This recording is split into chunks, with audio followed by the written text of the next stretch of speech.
Hello and welcome to In Depth, a show that gives you a comprehensive view on a particular subject or issue. Today our focus is on an iconic figure who was not just a great revolutionary leader but also a social reformer and historian. We are talking about Vinayak Damodar Savarkar, popularly known as Veer Savarkar, defined in history as the exponent of Hindutva. But what's not known is that despite being a Hindutva ideologue, he condemned the irrational practices of religious rituals and advocated a strong embrace of science for the progress of mankind. His ideas on social and religious reforms continue to be relevant for India today. Let's take a look at the life and times of Veer Savarkar.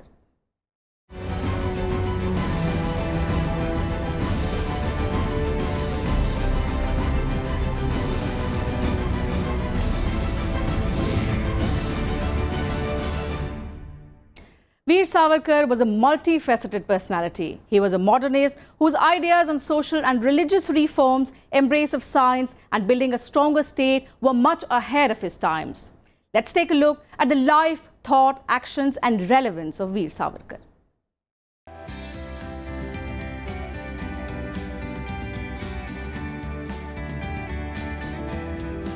The study of modern Indian history will be incomplete without understanding the legacy of Vinayak Damodar Savarkar. Popularly known as Veer Savarkar, history defines him as a great revolutionary and a champion of Hindutva. But there is more to Savarkar and his work. He inspired the independence struggle. Through his writings, plays and poetry, he challenged the archaic and obscurantist social norms. As a historian and philosopher, he placed the contributions of revolutionaries and freedom fighters in the right perspective. Critics argue that Savarkar's belief in Hindutva was divisive, but political thinkers say that his push towards Hindutva and not Hinduism was an attempt to give an outlet to the social and political grievances among the Hindu community. Savarkar advocated for a democratic and secular state where every individual had the same rights, irrespective of caste, creed, race or religion. ये अपने जीवन के बाद उसकी छाया कितनी अधिक बढ़ती है। कुछ लोग अपने जीवन काल में उनकी छाया बड़ी होती है, जीवन काल के बाद उसकी छाया घटती जाती है और सावरकर जी की छाया दिनों दिन बढ़ती जा रही है। Vinayak Damodar Savarkar was born on 28 May 1883 into a family of Jagirdars in Bhagpur village of Nasik district in Maharashtra. After losing his parents at an early age, he was raised by his elder brother. Savarkar passed his matriculation examination in December 1901. The same year, he married and in 1902 joined the Ferguson College in Pune for higher studies. After completing graduation, he left for London to pursue law in 1906. परिपेक्ष बड़ा सीधा है। सावरकर अपने समय से आगे थे। 70-80 साल पहले वो एक भारत की कल्पना कर रहे थे, एक प्रगतिशील भारत की कल्पना कर रहे थे, जो कि अपनी परंपरा तो लेगा ही, बट केवल परंपरा में नहीं दलदल में फंसेगा, परंपरा की अच्छाई को लेगा, बाहर की चीज़ें हैं, टेक्नोलॉजी है, प्रौद्योगिकी चीज़ है, उसको लेगा और सबको मिला जुला के आगे चलेगा। Savarkar developed an interest in politics in the course of his studies. In May 1904, he founded the revolutionary organization Abhinav Bharat. Along with his friends, he organized a huge bonfire of foreign goods in Pune to express resentment towards the partition of Bengal in 1905. In this period, he wrote articles for several newspapers. The Russian Revolution had a huge impact on Savarkar.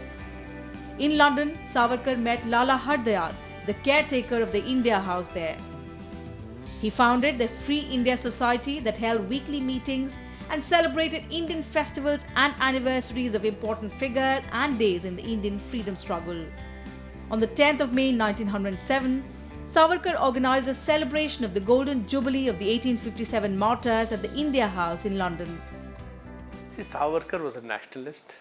He was also a very modern person in his thinking. By modern, I meant that he realized that while Indian traditions are very important, what is crept into India which is not so good, that should be removed.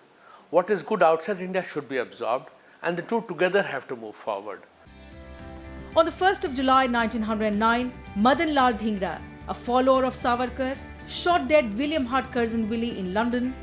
Savarkar wrote an article on the incident, for which he was arrested on arrival in London from Paris on the 13th of May 1910.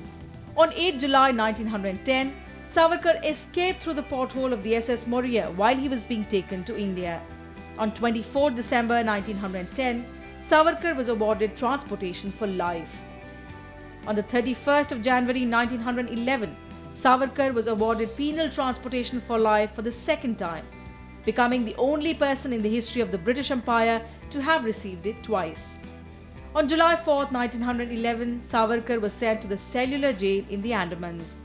He remained in jail till the 21st of May 1921.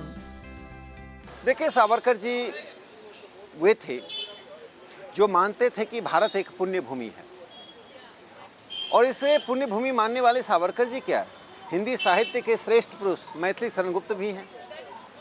ऐसे हजारों लोग हैं, चिंतक रहे, राजनीतिज्ञ रहे, जो भारत को पुण्य भूमि इसलिए मानते हैं कि भारत ने दुनिया को शांति का, दुनिया को संस्कृति का संदेश दिया है। Till India attained independence, Savarkar remained active socially and politically. But after the assassination of Mahatma Gandhi on the 30th of January 1948, he was arrested under the Preventive Detention Act. A year later, he was acquitted. During the centenary celebrations of India's First War of Independence 1857 in Delhi, Savarkar was the main speaker. In 1959, the University of Pune conferred him with an honorary doctorate of literature at his residence. On the 8th of November 1963, Savarkar's wife Yamuna passed away. In September 1965, Savarkar took seriously ill, after which he took a decision to fast unto death. On the 26th of February 1966, Savarkar passed away at the age of 83. Bureau Report, Rajya Sabha TV. Vinayak Damodar Savarkar was not just a freedom fighter but a multifaceted personality. He was a revolutionary, a thinker, a riot, poet, an orator, and a far-sighted politician. He formed his own idea of nationalism and played a key role in developing and fostering the nationalistic ideology.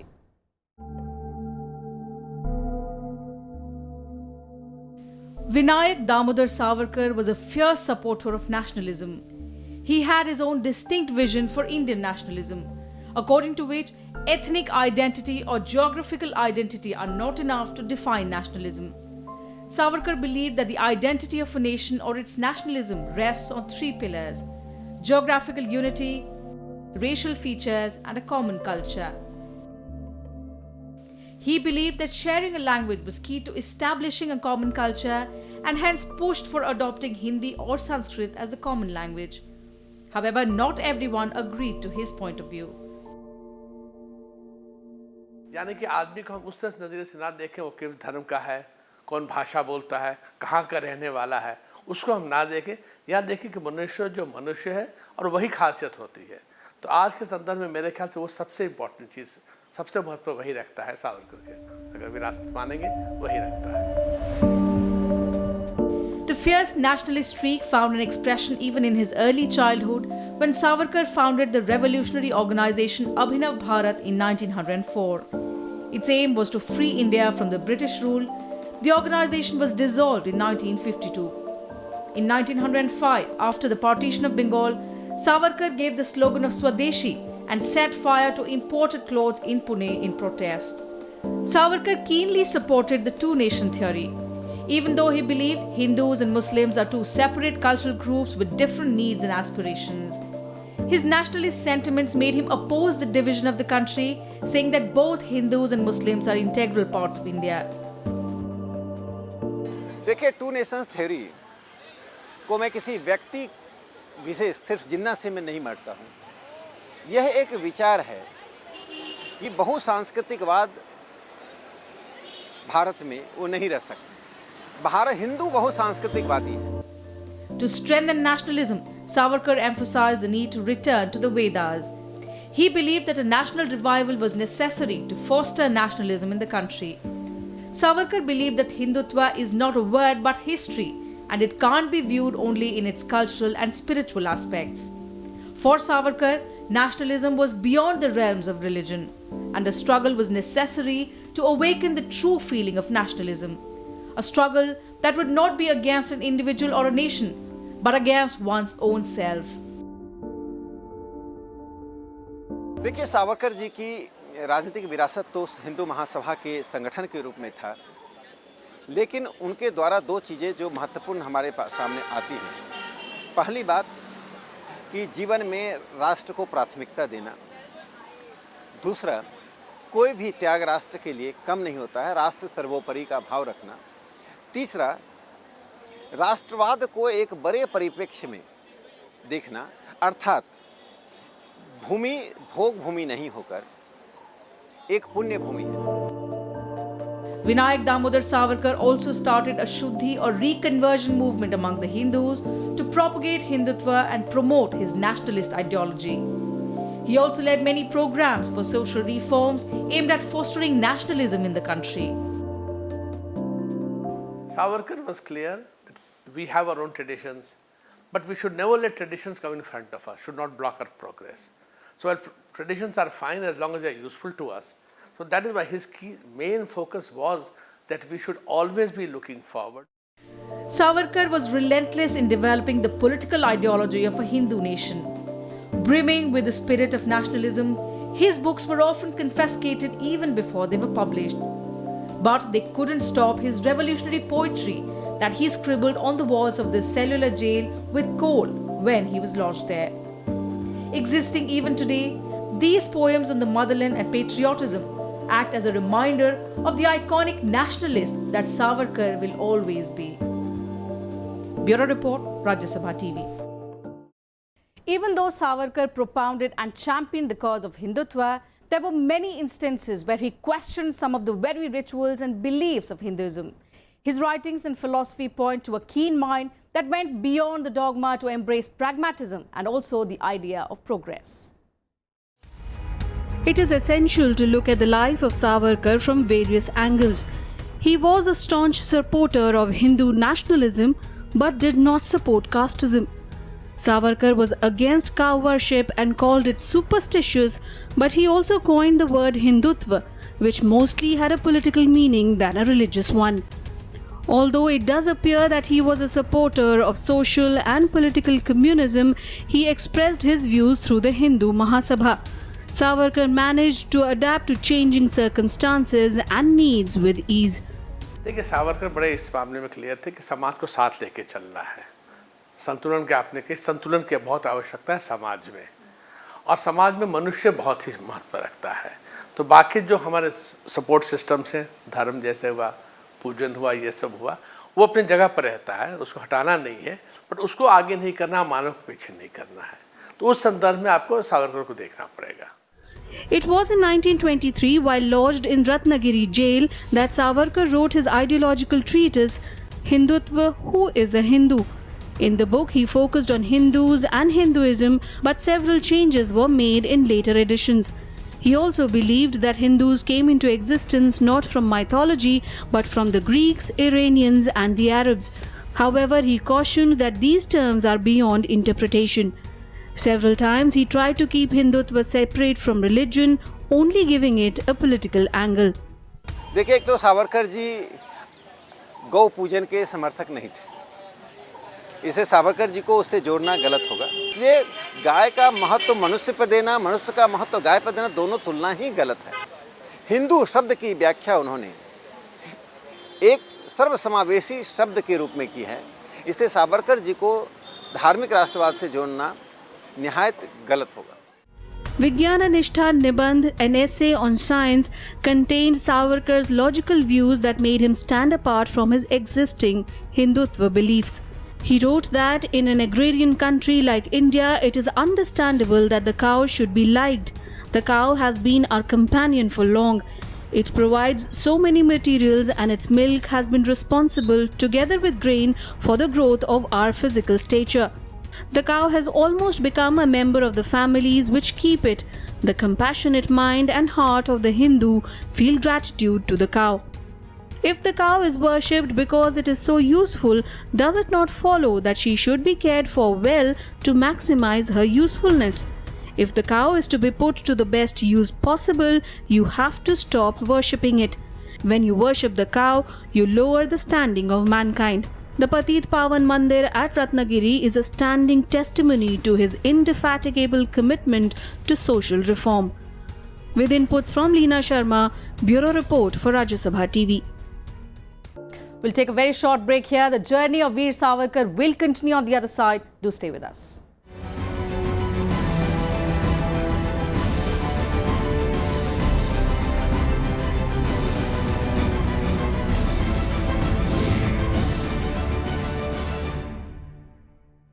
Welcome back after the break. You're watching In Depth. The focus today is on the life of Veer Savarkar.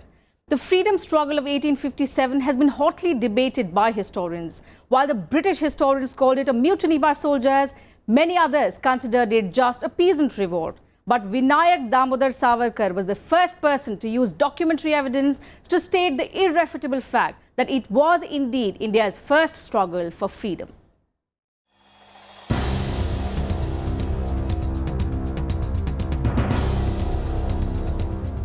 In 1909, Vinayak Damodar Savarkar wrote The Indian War of Independence. The book referred to the 1857 mutiny against the British as the first unified struggle of India's independence movement.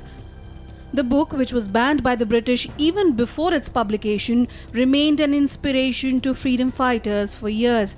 While the ban on the book was finally lifted in 1947, its editions in many languages were published in secret for 38 years. Savarkar penned the book at the age of 25 after conducting extensive research on the 1857 revolt while living in London. He collected documentary proof which showed that the 1857 mutiny was not just a soldiers' rebellion but India's first independence struggle in which all communities had participated. The book is considered as the first, most concrete manifestation of India's struggle for independence, defying the British propaganda that the 1857 mutiny was just a soldiers' rebellion. The Indian War of Independence was originally written in Marathi, but fearing that the manuscript would be seized by the British regime, Savarkar made 3 copies, dispatching one to his brother Baba Rao Savarkar in India, one to Bhikaji Cama in France, and the last one to his friend Dr. Coutinho. The English translation was put into print by the concerted efforts of Lala Hardayal and Bhikaji Cama. It was later widely distributed among the freedom fighters. The book inspired the rise of the Ghadar Party in the United States and Canada. Bhagat Singh was also greatly influenced by it and got it published with the help of Raja Ram Shastri. The book also left a deep impression on Rajashri Purushottam Das Tandon and Ras Bihari Bose. Its Tamil edition was printed by Netaji Subhash Chandra Bose. The Britishers tried their best to downplay India's independence movement by destroying newspaper articles, correspondence and other documents on a large scale. But the Indian War of Independence became the book that brought these efforts to naught, presenting the actual picture of India's freedom struggle. Even though 90 years had passed between 1857 and independence, the book was a driving force for subsequent movements in the country. Arvind Kumar Singh's report for Rajya Sabha TV. In the years after independence, Vinayak Damodar Savarkar was portrayed as an advocate of the interests of the Hindus. But that was just one aspect of his life. Savarkar was equally a fearless freedom fighter, social reformer, writer, political leader and also a philosopher. Many of his ideas on social and religious reforms captured popular imagination. His wholehearted embrace of science and ideas on building a strong state are as relevant for India now as they were in his lifetime.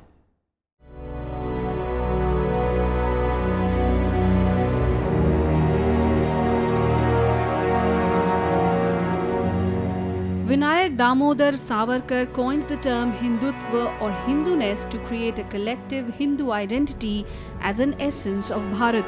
While in prison, Savarkar wrote on Hindutva describing what it means to be a Hindu and defining Hindu pride.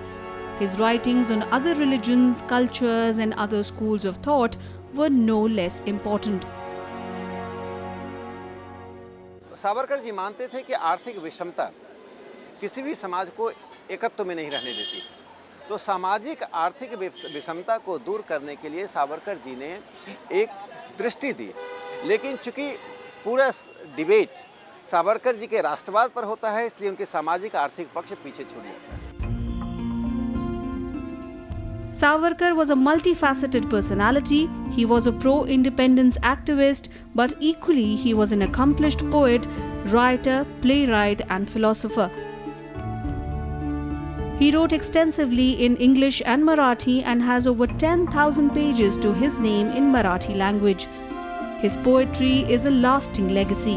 His books were on varied subjects like history, biographies, religion and politics that reveal his deep study of and insight into history, his penchant for detail and well-researched content.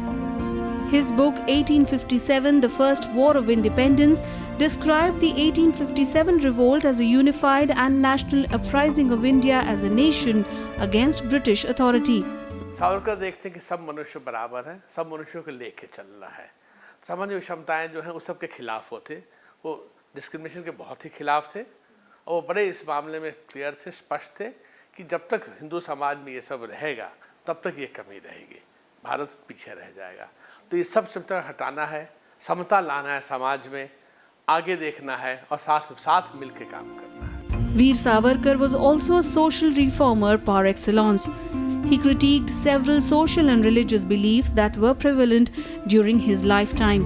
He launched a scathing attack on the 7 shackles that undermined Hindu society, that included untouchability, prohibition of interdining or roti bandi with certain castes, prohibition of intercaste marriages, prohibition of pursuing certain occupations, prohibition on seafaring or voyage, prohibition of rites sanctioned by the Vedas and prohibition of reconversion to the Hindu fold. के सावरकर जी ने अपने जीवन में राजनीति को सामाजिक सरोकार से जोड़ा। वे शुद्ध उन राजनीतिज्ञों में नहीं थे जो सिर्फ राजनीति करते थे। सावरकर जी ने अपने जीवन काल में जो 3-4 महत्वपूर्ण काम किए जो सामने नहीं आ पा रहा है, एक तो अस्पृश्यता को मिटाने के लिए उन्होंने लंबा संघर्ष किया और लोगों को जोड़ा, सहभोज सहवास और लोगों को रैशनल तरीके से, विवेकपूर्ण तरीके से जातिवाद और अस्पृश्यता के खिलाफ खड़ा करना। Traveling widely, Savarkar became a forceful orator and writer, advocating Hindu political and social unity. His role in the history of India's freedom struggle exhibited several paradoxes that continued well after his death as well. In his lifetime, he served as a president of the Hindu Mahasabha and became a fierce critic of the Indian National Congress. After his death, in 1970, Indira Gandhi's government issued a postal stamp in his honor. Bureau Report, Rajya Sabha TV.